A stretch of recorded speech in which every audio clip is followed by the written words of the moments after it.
sealant, yeah! Ngayon, ituturo ko sa inyo kung paano maglagay ng tamang aerodynamic sealant para sa mga door ng aeroplano. Tingnan mo, pagkakalagay ng tape, lalagyan nyo muna ng tape. Tingnan mo, pantay na pantay. Ganyan, standard tayo.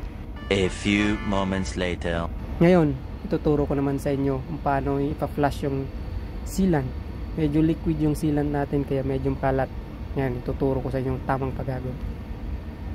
Yan, lagay ko Ilagay nyo, tapos konting press, tapos hila, dahan-dahan. Yan, wag kang huminto kasi magbubukol-bukol yan pag hinto. Tsaka pag one way lang yung hagod nyo, wag nyo i-counter flow, diretso lang hanggang umabot kayo sa dulo. Lagyan nyo.